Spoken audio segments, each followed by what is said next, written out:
grab your cup, because this conversation applies to all human beings. I don't know why. I don't know if it's just something in our wiring, but this conversation applies to, I think, everybody, and also to some people to a much deeper degree. And it's this issue that can really sabotage our life. So what I'm talking about is a commitment to being right at all costs. And if you look at every war that's ever been fought throughout humanity, and if you look at your own household and whatever conflicts come up, I invite you to look at, particularly in your own, but if you look at all the wars, it's always been about, I'm right about, or we are right, or this country is right, or this religion is right, we are right and you are wrong.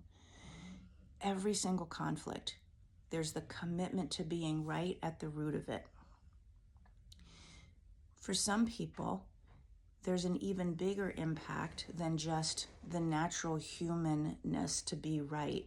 And that impact is when we have unhealed wounds and we're living in fight mode. So fight mode is one of the ways that we deal with stress. Being in fight mode is one of the expressions of our nervous system when we don't feel safe.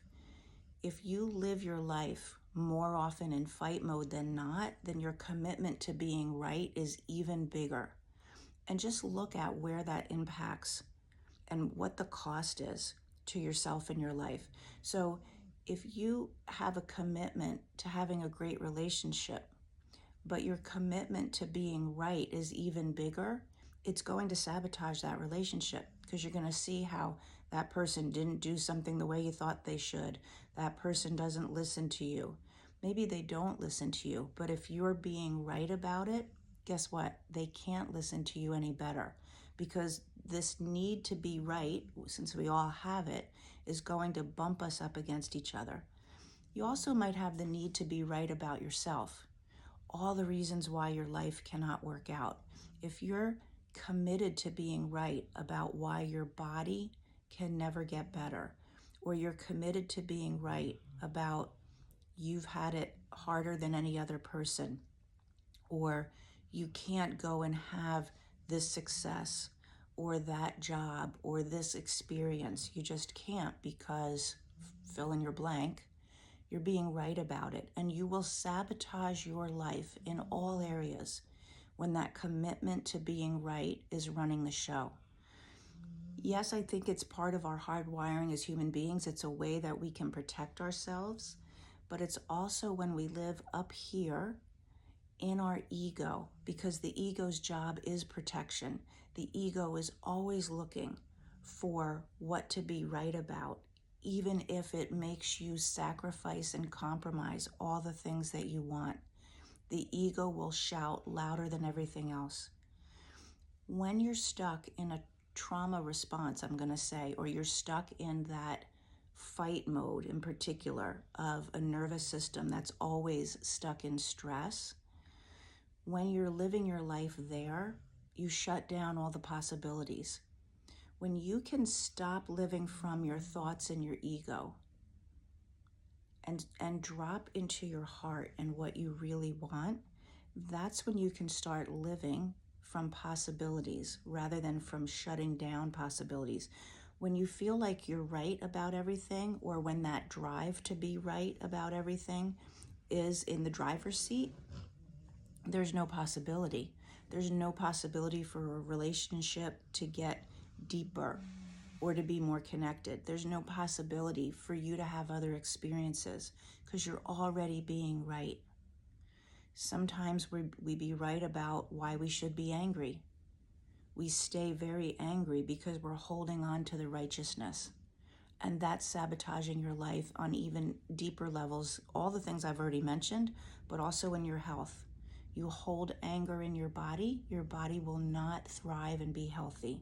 You will not be experiencing great experiences in your life. And that can look like in your job, in your joy, in your personal successes. You cannot, because anger and being right is going to block it every time. So if you're angry and being right about how somebody treated you, then the next person who comes along is going to be dealt with through that lens of anger and righteousness. And it blocks you. It blocks you from the next great relationship. It blocks you from possibilities. If you're right about, this is what I've always done in my job and I can't do something else, then the possibility of doing a job that you love or changing your career, you'll stop yourself from doing it because you're so sure that you're right that you can't. So being right has sabotaged human beings' lives throughout history. It doesn't have to be that way. You can start to learn to manage it and realize, where am I being right? And what's the cost? What's the cost to you for being right all the time? If you're care to share, I would love to hear what you see in that conversation about yourself. Put in the comments what the cost is. And it could just be one word. It's costing me my relationships. It's costing me happiness. It's costing me more money because I'm right about this is my lot in life and it'll never get any better. It's costing me success because I'm right about I can't do something. It's too late for me. I don't have the skills. It was never meant for me. Wherever you're being right, it's costing you. Put in the comments what it's costing you, because then you get really clear on how that's sabotaging your life. You may not be clear on how to give it up or how to shift or how to get out of your ego and your protection mode and stop being stressed in fight mode. You may not know how to do that. I get that. That's a lot of the work that I do with people. But at least you start to see, this is costing me, and it's costing me big time. So what's it costing you to be right? Have a good day.